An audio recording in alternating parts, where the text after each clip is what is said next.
नमस्कार दोस्तों, स्वागत है आप सभी लोगों का स्टडी ग्लोस पर। दोस्तों आज हम लोग नेपाल की डेमोक्रेसी के बारे में देखने वाले हैं। डेमोक्रेसी के साथ साथ डेमोक्रेसी के अंदर जो भी लूप होल्स हुए हैं उनके बारे में देखने वाले हैं। आज आप भारत के अंदर रहते हैं और आज आप खुशनसीब हैं कि भारत की लोकतांत्रिक व्यवस्था का एक दिलचस्प, एक बहुत बेहतरीन जो मॉडल है वो आप लोगों के सामने प्रस्तुत है और आप लोग उसमें रहते हुए अपने आप को बहुत अच्छे से ग्रो कर पाते हैं। लेकिन जिस व्यवस्था के अंदर आप लोग रहते हैं वो बड़ी आपको खुशनुमा दिखाई देती है, लेकिन पूरे विश्व के अंदर ऐसी बहुत सारी व्यवस्थाएं हैं। जैसे हम लोग एक बात करें मोनार्की, राजशाही की व्यवस्था की हम लोग बात करते हैं, जिसमें राजा का शासन सर्वोपरि होता है और राजा के द्वारा जो निर्णय दिया जाता है, जो आदेश होता है, वो जनता को मानना ही पड़ता है और वो भी एक अच्छा शासन माना जाता है। इसके साथ में ही हम लोग बात करेंगे लोकतांत्रिक व्यवस्था, जिसमें जनता के द्वारा निर्वाचित हुआ व्यक्ति जनता को संभालता है और उनके लिए पॉलिसीज बनाता है। अगर मैं बात करूं पूर्व जो राष्ट्रपति है अमेरिका के, उनके शब्दों के अंदर, तो जनता के द्वारा और जनता के लिए जो शासन बनाया जाता है, अब्राहम लिंकन ने कहा था कि वही शासन होता है लोकतंत्र का। लेकिन जहां पर लोकतंत्र और राजशाही दोनों साथ में चलते हैं, ऐसा भी आप लोग उदाहरण जो है वो देखते हैं। जैसे आप लोग ब्रिटेन के अंदर देखिए, वहां पर लोकतंत्र तो है ही, साथ ही के अंदर राजतंत्र भी वहां पर राज करता है। लेकिन कई देश ऐसे हैं जहां पर एब्सोल्यूट मोनार्की है। जैसे हम लोग बात करते हैं कि सऊदी अरेबिया के अंदर जहां पर एब्सोल्यूट मोनार्की का उदाहरण देखते हैं, वहां पर राजा का ही शासन आप लोगों को देखने को मिलता है। नेपाल ने सबसे पहले राजशाही का सामना किया था और उसके बाद में 2008 में वहां पर लोकतंत्र बहाल हुआ। लेकिन आखिरकार लोकतंत्र के अंदर ऐसे क्या लूप होल्स हुए कि वहां की जनता आज वापस से मोनार्की, राजशाही की मांग कर रही है। हम लोग बड़ा विस्तार से ये समझेंगे कि आखिरकार नेपाल के जिस समय राजशाही परिवार वहां पर शासन कर रहा था, उस समय एक शासक ऐसा हुआ जिसने नरसंहार करवाया और इस बात के कई सारे एविडेंस, आरोप जो है वो भी उनके ऊपर लगते हैं कि इनके द्वारा वो नरसंहार करवाया गया और आज उसके चलते 2008 के अंदर राजशाही को वहां पर पूर्ण तरीके से समाप्त कर दिया गया था। हम लोग देखेंगे उस दिन की, मतलब वो दिन जो था वो था 1 जून 2001 और उस दिन, उस रात को क्या हुआ था, जिस दिन वहां के राजकुमार दीपेंद्र सिंह ने सबके ऊपर गोलियां बरसाना शुरू कर दिया और लगभग 12 लोगों की मौत उसके अंदर हो गई। और उसका इल्जाम लगता है वहां के राजा के ऊपर कि वहां के राजा ने अपनी गद्दी को बचाए रखने के लिए और राजशाही को आगे बढ़ाने के लिए ही यह नरसंहार जो है करवाया। और लेकिन उसका एक नकारात्मक परिणाम यह भी देखने को मिला कि 2008 के अंदर वहां पर राजशाही खत्म हो गया और फिर उससे लेकर आज तक नेपाल के अंदर कुल 17 सालों के अंदर 13 बार लोकतंत्र में जो सीट है, जो सरकार है, वो बदल चुकी है। तो बड़ा विस्तार से हम लोग जानने की कोशिश करेंगे। आज सभी न्यूज़पेपर इस चीज को कवर कर रहे हैं कि नेपाल के अंदर वापस से राजशाही की मांग की जा रही है और इसको लेकर वहां पर हिंसक प्रदर्शन हो रहे हैं। 28 मार्च को इसकी शुरुआत होती है और सड़कों पर बहुत सारे लोग अपने झंडों को लेकर ये वहां पर घोषणा करते हैं कि हमको लोकतंत्र की बजाय वहां पर अब राजशाही चाहिए। एक्चुअली में हुआ क्या था कि वहां के जो राजा हैं वो 2 महीने के प्रवास के बाद में वापस से काठमांडू के अंदर लौटते हैं, नेपाल के अंदर, और ये आह्वान करते हैं कि 19 फरवरी को हम लोग लोकतंत्र दिवस वहां पर मनाएंगे। और उसके बाद में जनता जो है सड़कों पर आती है और प्रदर्शन करती है कि हमको वापस से राजशाही चाहिए। इसीलिए वो सड़कों पर प्रदर्शन करती है और बहुत सारे लोग जो है वो इसके अंदर घायल माने जाते हैं। लगभग 105 के आसपास लोग इसके अंदर घायल हो चुके हैं, इंजर्ड हो चुके हैं और 2 लोग इसके अंदर मारे भी जा चुके हैं।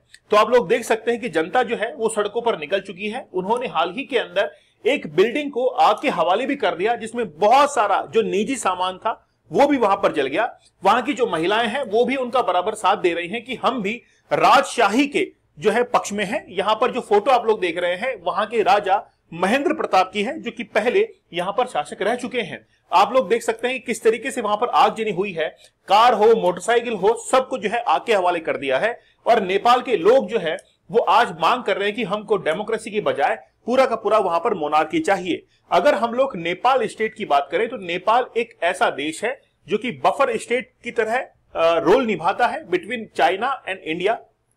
कई बार आप लोगों ने देखा होगा कि नेपाल की जब सरकार वहां पर बनती है तो वो भारत की सरकार के खिलाफ कई बार जो है स्वर उठाती है, बिल्कुल भारत सरकार के खिलाफ स्वर उठाती है और वो चाइना की तरफ रुख करते हुए दिखाई देते हैं, क्योंकि चाइना जो है वो कई बार फंडिंग जो है उसके लिए ऑफर करता है नेपाल में और नेपाल के इंफ्रास्ट्रक्चर को डेवलप करने के लिए भी वो कई बार जो है फंड कर चुका है।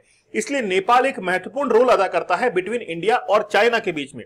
उत्तराखंड के अंदर कुछ जगह ऐसी है, जैसे आप लोग देखते हैं लिम्पियाधुरा, काला पानी है, ऐसी जो जगह है वो कई बार नेपाल और इंडिया के बीच में डिस्प्यूटेड भी रहती हैं, जबकि इंडिया ने साफ तौर पर यह जाहिर कर दिया है कि ऐसी कोई डिस्प्यूटेड टेरिटरी बिटवीन इंडिया और नेपाल नहीं है। और इस बात का समर्थन WTO ने भी किया था, वर्ल्ड ट्रेड ऑर्गेनाइजेशन ने, कि नेपाल के अंदर जो स्थान है, मतलब नेपाल जिस चीज को क्लेम करता है एक्चुअल में वो जो स्थान है वो भारत के ही है, और भारत जो है वो कोई भी डिस्प्यूट नेपाल से नहीं चाहता है। इस चीज को WTO ने पहले भी जो है वो क्लेरिफाई कर दिया था।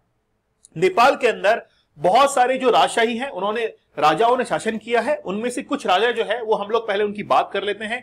पृथ्वी नारायण शाह, जो कि नेपाल के बहुत बड़े शासक रहे हैं, जिन्होंने बहुत लंबे समय तक नेपाल की गद्दी को संभाला है। उसके बाद में फिर भीमसेन थापा जो है वो बेसिकली एक सैनिक थे, और फिर वहां से उन्होंने नेपाल के ऊपर राज करना शुरू किया।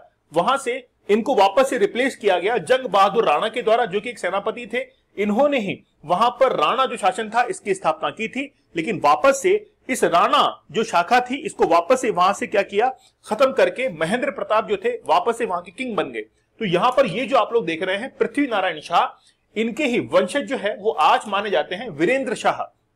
ये जो फोटो आप लोग देख रहे हैं ये बेसिकली ज्ञानेंद्र शाह की एक फोटो है। तो ज्ञानेंद्र शाह जो कि 2001 के अंदर नेपाल के शासक रहा करते थे, और उन्हीं के शासनकाल के अंदर नेपाल के अंदर डिस्टर्बेंस क्रिएट हुआ, और आज इनके ऊपर यह आरोप है कि 2001 के अंदर जो घटना घटित हुई थी नेपाल के अंदर, उसके लिए जिम्मेदार ज्ञानेंद्र शाह थे। और इन्हीं के, यानी कि हम लोग कह सकते हैं कि इन्हीं के नेतृत्व के अंदर वो घटना घटित हुई। तो सबसे पहले हम लोग देख लेते हैं कि आखिरकार वो घटना क्या थी जिसके चलते नेपाल के अंदर राजशाही को खत्म किया गया और लोकतंत्र वहां पर बहाल हुआ। नेपाल के पूर्व जो राजा थे ज्ञानेंद्र शाह, उन पर यह आरोप लगता है कि 1 जून 2001 को हुए नारायण हिती हत्याकांड के अंदर, तो नारायण हिती हत्याकांड क्या है कि नेपाल के जो राजशाही परिवार थे वो हर सप्ताह एक पार्टी आयोजित किया करते थे, और उस पार्टी का आयोजन हुआ करता था नारायण हिती पैलेस के अंदर। नारायण हिती पैलेस के अंदर जब ये पार्टी आयोजित हुआ करती थी, वहां पर परिवार के सभी सदस्य इकट्ठे हुआ करते थे और साथ में पार्टी मनाया करते थे। उस समय मतलब 1 जून 2001 को लगभग 6:45 पर परिवार के सभी सदस्य वहां पर मौजूद थे, लेकिन राजा वीरेंद्र सिंह के ऊपर और रानी ऐश्वर्या सहित शाही परिवार के लगभग 9 लोग वहां पर उनकी मौत हो गई थी। लगभग 12 लोग जो है वो इसके अंदर मारे गए थे। एक्चुअल में हुआ क्या था कि ये जो यहां पर राजा आप लोग देख रहे हैं युवराज दीपेंद्र सिंह, इन्होंने ही सबके ऊपर गोलियां बरसाना शुरू किया था। तो मैं पहले आपको वहां की, यानी कि जो उस दिन जो घटना घटित हुई थी उसके बारे में थोड़ा सा आपको मैं ब्रीफ कर देता हूं। ये बात है 1 जून 2001 की, जिस समय नारायण हिती पैलेस के अंदर परिवार के सभी सदस्य एक साथ पार्टी करने के लिए मिलते हैं। मैंने पहले आपको बताया है कि हर सप्ताह के अंदर एक बार पार्टी का आयोजन जरूर हुआ करता था, और उस दिन भी पार्टी का आयोजन था और सभी लोग जो है वो पार्टी के लिए वहां पर एकत्रित हो रहे थे। शाम की बात है 6:45 पर वहां के जो युवराज थे, युवराज दीपेंद्र सिंह, वो भी वहां पर पहुंचते हैं, क्योंकि इससे पहले वो बिलियर्ड्स खेल रहे थे। इसी बीच वहां पर राजा वीरेंद्र सिंह जो है वो भी वहां पर पहुंचते हैं। उनके साथ में उनकी पत्नी ऐश्वर्या वहां पर पहुंचती है और उनकी ननद, मतलब परिवार के पूरे सदस्य वहां पर मौजूद होते हैं। इस समय जो युवराज थे दीपेंद्र सिंह, जो कि पुत्र है वीरेंद्र शाह के, वो क्या करते हैं, शराब ज्यादा पी लेते हैं, और शराब ज्यादा पीने के कारण उनके जो कजिन ब्रदर हैं वो उनको एक कमरे में ले जाकर छोड़ते हैं कि आप यहां पर आराम करो, आपने आज ज्यादा जो है वो मदिरा सेवन कर लिया है, तो आप अंदर जो है वो आराम कीजिए। लेकिन दीपेंद्र शाह जो है वो बेसिकली पहुंचना चाहते थे उस कमरे के अंदर जहां पर पिस्टल्स वगैरह रखी थी। वो जैसे अंदर जाते हैं तो वहां से जर्मन राइफल जो है उनको लदलत कर लेते हैं और अपने साथ में 3-4 राइफल्स और ले लेते हैं। कुछ समय बाद में वो उस रूम के बाहर में आते हैं और वहां पर आने के बाद सबसे पहली गोली जो है वो अपने पिता के सिर के ऊपर चलाते हैं। इनके पिता का नाम वीरेंद्र शाह था, जो कि खुद एक वहां के शासक थे, और दीपेंद्र शाह उनके बेटे थे। तो दीपेंद्र सिंह जो है वो गोली चलाना शुरू कर देते हैं और उसके बाद में उनके पिता जो है उनकी मौत हो जाती है। ये जो व्यक्ति आप लोग यहां पर पिक्चर में देख रहे हैं, फोटो में देख रहे हैं, यही व्यक्ति जो है वो दीपेंद्र सिंह है। ये जिस आर्मी की ड्रेस में आप लोग को दिखाई दे रहे हैं, ये आर्मी की ड्रेस को तब पहनते हैं जब वो उस रूम के अंदर जाते हैं और वहां से जर्मन राइफल्स और अपने पिस्टल्स के साथ में बाहर आते हैं और अपने परिवारजन के ऊपर गोली चलाना शुरू कर देते हैं। ऐसा कहा जाता है कि इनको भड़काने का जो काम है, मतलब इनको मिसगाइड करने का काम ज्ञानेंद्र शाह का था, और उसी के चलते इन्होंने अपने परिवार के ऊपर गोलियां बरसाना शुरू किया। और उसके बाद में जैसे ही ये पार्टी जब खत्म होने वाली होती है, मतलब गोलियां वगैरह चल चुकी है, तो दीपेंद्र सिंह जो है वो एक ब्रिज, मतलब वहीं पे एक पार्टी के अंदर एक छोटा सा पुल जो है वो बना हुआ था, जब उसको पार कर रहे थे तो उस बीच जो है इन्होंने खुद को भी गोली मार ली। जिस हॉस्पिटल के अंदर इनको ले जाया गया था वहां पर ये खुद और इनके पिता दोनों जो है वो आईसीयू के अंदर एडमिट थे। इनके लिए बेड की उपलब्ध वहां पर नहीं था, मतलब बेड जो है उपलब्ध नहीं था, और इसके चलते नीचे ही गद्दा बिछाकर दीपेंद्र सिंह जो है इनका इलाज किया गया और 4 दिन बाद इनकी मौत हो गई। इस तरीके से अपने ही परिवार के एक सदस्य ने अपने ही परिवार के लोगों को 12 लोगों को वहां पर मौत की घाट उतार दिया, और इसका सारा जो जिम्मेदारी है वो जाती है ज्ञानेंद्र शाह के ऊपर। ये जो यहां पर हस्बैंड वाइफ आप लोग देख रहे हैं, ये है वीरेंद्र शाह और उनकी पत्नी है ऐश्वर्या, जबकि इनके जो बेटे हैं, इनके सुपुत्र थे जो कि बाद में जाकर कुपुत्र कहलाए, दीपेंद्र सिंह इनका नाम था, और उन्होंने ही अपने पिता और माता की हत्या कर दी और उनको मिसगाइड करने का काम जो है वो ज्ञानेंद्र शाह के ऊपर जाता है। इसीलिए ज्ञानेंद्र शाह जो है वो 2008 के अंदर अपने पद से वहां पर हट जाते हैं और लोकतंत्र वहां पर आ जाता है। इसलिए नेपाल ये डिमांड कर रहा था कि नेपाल के अंदर जो बहुत लंबे समय से मोनार्की चली हुई आ रही थी, अब वहां पर डेमोक्रेसी जो है वो चलनी चाहिए। लेकिन जैसे डेमोक्रेसी चलती है तो डेमोक्रेसी का सबसे बड़ा लूप होल ये होता है कि पिछले 17 साल के टेन्योर के अंदर 13 बार सरकारें जो है बदल चुकी हैं, और उनके बदलने का सबसे बड़ा कारण यह है कि नेपाल के अंदर एक शीर्ष यानी कि हेड पॉइंट तक वहां पर भ्रष्टाचार होता है। जितनी भी सरकारें वहां पर बनती है उनके ऊपर भ्रष्टाचार का आरोप लगता है, और ये कहा जाता है कि जो भी शासक हमारे बने हैं, चाहे वो राष्ट्रीय लोकतांत्रिक पार्टी के हो, किसी भी पार्टी की प्रजातांत्रिक पार्टी के हो, सभी जितने भी नेता हैं उन्होंने केवल पैसा बटोरने का काम किया है। और ये जो इल्जाम है वो केपी शर्मा ओली जो प्रचंड है उनके ऊपर जाता है कि उन्होंने केवल पैसा बटोरने का काम किया है, केवल सत्ता हथियाने का काम किया है, और इसी के चलते नेपाल के अंदर भ्रष्टाचार बढ़ गया। नेपाल के अंदर इतना बड़ा आंदोलन जो है वो वहां पर हो गया, और इसी के चलते ये जो व्यक्ति आप लोग यहां पर देख रहे हैं, एक्चुअली में क्या हुआ था कि ये जो व्यक्ति है नवराज सुवेदी, अब 28 मार्च को वापस से एंट्री होती है। देखिए 28 मार्च को क्या होता है कि नेपाल के अंदर विद्रोह होता है। 28 मार्च से पहले ही एक दिन पहले नहीं, लगभग 19 फरवरी की ये बात है। 19 फरवरी के दिन जो वहां के पूर्व जो शासक थे ज्ञानेंद्र, उन्होंने 19 फरवरी को वहां पर प्रजातांत्रिक दिवस जो है वो घोषित कर दिया, और उस दिन से ही वहां पर आंदोलन शुरू हो जाते हैं। ये आंदोलन इतने उग्र हो जाते हैं कि 28 मार्च का जब दिन आता है, उस दिन जो है आंदोलन उग्र होकर बहुत सारे लोग जो है उसके अंदर हताहत होते हैं, वहां पर इंजर्ड होते हैं। और ज्ञानेंद्र जब सड़क के ऊपर आते हैं तो उन्होंने कहा कि मेरी तरफ से वहां पर आज से जिम्मेदारी जो है वो नवराज सुवेदी जो है वो संभालेंगे। तो नवराज सुवेदी को उस पूरे कार्यक्रम का आयोजक मतलब प्लानर जो है वो बनाया जाता है। इसके साथ में ही वो जो कार्यक्रम था जो कि राजतंत्र को वापस से बहाल करने के अंदर था, उसका कमांडर जो है वो बनाया जाता है दुर्गा परसाई को। तो ये जो व्यक्ति आप लोग देख रहे हैं, दुर्गा परसाई इनका नाम है, ये इन दोनों व्यक्तियों ने मिलकर राजतंत्र को वापस बहाल करने के लिए, और जो ज्ञानेंद्र थे, शासक जो ज्ञानेंद्र थे, उनकी तरफ जो है उन्होंने बोलना शुरू किया और जनता के लिए इन्होंने जो है स्पीच देना शुरू किया। जनता इससे इतना इन्फ्लुएंस हुई कि वहां पर सड़कों पर इन्होंने आंदोलन करना शुरू कर दिया। और ये जो आप लोग व्यक्ति देख रहे हैं, यह है दुर्गा परसाई, और आज ये पुलिस से फरार है, मतलब पुलिस जो है इनको अरेस्ट करने के लिए ढूंढ रही है, लेकिन आज ये मिल नहीं रहे हैं। इसीलिए आज ये देखा जा रहा है कि आखिरकार ये व्यक्ति जो है वो कहां पर चला गया है। जल्दी ही मिलती जो है पुलिस ये कह रही है कि हम लोग इनको अरेस्ट करेंगे। ये जो व्यक्ति आप लोग देख रहे हैं, यह है दुर्गा परसाई। यहां पर केपी शर्मा ओली और प्रचंड, पुष्प दहल प्रचंड, दोनों के साथ में एक पार्टी करते हुए एक फोटो जो है वो वायरल होती है। और वायरल होने के बाद ये कहा जाता है कि एक व्यक्ति जो है वो दोनों पार्टियों के साथ में मिला हुआ है और उनके साथ में गठबंधन करने को तैयार है। वो एक ही मंच पर दोनों पार्टी को साथ में लाना चाहता है। जब ये फोटो वायरल होती है तो जनता के पास में संदेश जाता है कि हमको केवल ठगने के लिए ही ये सत्ता जो है वो हथियाई गई है, बल्कि जो पार्टियां हैं वो आपस में एक दूसरे से मिली हुई हैं। इसीलिए जनता का जो विश्वास है वो लोकतंत्र से हटता जाता है और उसके बाद में फिर ये मांग करते हैं कि हमको अब राजतंत्र वापस से चाहिए और लोकतंत्र के अंदर जो भ्रष्टाचार हुआ है इसको हम लोग जो है वो बर्दाश्त नहीं करेंगे।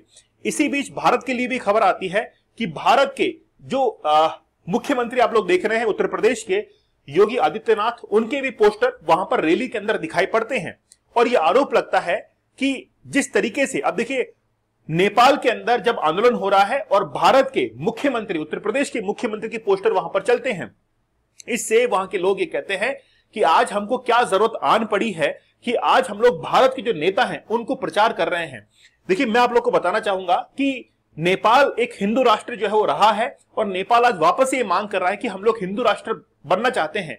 और इसी के बिहाफ पर वो आज योगी आदित्यनाथ का पोस्टर जो है वो नेपाल के अंदर चारों तरफ जो है पब्लिश कर रहे हैं और ये भी कह रहे हैं, कई यानी कि जो विपक्षी पार्टियां वो ये भी कह रहे हैं कि कहीं ना कहीं भारत का जो भी है, भारत का हाथ इसके अंदर हो सकता है, जो भी आज नेपाल के अंदर हो रहा है।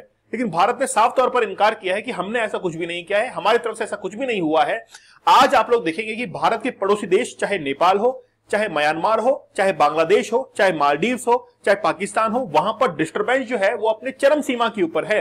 इसका मतलब कहीं ना कहीं ये तो है कि भारत खुद तो अपने पड़ोसी देशों के अंदर डिस्टर्बेंस क्रिएट करेगा नहीं, ऐसा कोई ना कोई देश जरूर होगा जो कि इन देशों के अंदर डिस्टर्बेंस, असंतुलन की स्थिति जो है वो पैदा कर सकता है। इसमें खास तौर पर अगर हम लोग नाम लेना चाहें तो चाइना इसमें सबसे आगे हो सकता है, उसके बाद में फिर अमेरिका जो है इसमें सेकंड नंबर पर आ सकता है। ये तो आप लोग मुझे कमेंट सेक्शन में बताइए कि आखिरकार ऐसे कौन से देश हैं जो कि भारत के पीठ पीछे जो है वो सारे काम कर रहे हैं और भारत के पड़ोसी देशों को यहां पर जो है वो भटका रहे हैं। तो आज नेपाल के अंदर वापस से राजतंत्र आने को तैयार है और पिछले 17 सालों के अंदर जो कुछ भी हुआ है, चाहे वो भ्रष्टाचार हुआ हो या फिर बार बार सरकारें बदली हो, आज जनता उनको बर्दाश्त नहीं कर रही है और ये कह रही है कि हमको वापस से राजतंत्र जो है वो वापस से हमको चाहिए। आप लोगों का क्या मानना है, आप लोग मुझे कमेंट सेक्शन में जरूर बताइएगा। दोस्तों, आप लोग हमारे साइंस इन डेप्थ इस बैच को जरूर ज्वाइन कीजिएगा, जिसमें बायो, फिजिक्स और केमिस्ट्री हम लोग लाइव सेशंस के अंदर पढ़ रहे हैं। आप लोगों को कूपन कोड यूज करना है साइंस, जिससे आप लोग को डिस्काउंट प्राइस में कोर्स अवेलेबल हो जाएगा। साथ ही के अंदर आप लोग हमारा लाइफ चेंजिंग कोर्स 75 डेज का हार्ड चैलेंज भी आप लोग ज्वाइन कर सकते हैं, जिसमें 75 टेक्निक्स हमने बताई है कि कैसे आप लोग बैड हैबिट्स, पोर्नोग्राफी से बाहर निकल सकते हैं और अपनी सक्सेस लाइफ स्टोरी जो है उसको लिख सकते हैं। तो मैं ये चाहता हूं कि आप अपने सबकॉन्शियस माइंड से ये जो बैड हैबिट्स हैं या इमेजेस हैं इनको बाहर निकालें और अपने एग्जाम्स को क्रैक करें और अपने बिजनेस को आगे बढ़ाएं। तो आज ही हमारा 75 डेज का हार्ड चैलेंज जरूर ज्वाइन कीजिए। तो मिलते हैं आप लोगों से अगले सेशन के अंदर, तब तक धन्यवाद, थैंक यू, जय हिंद।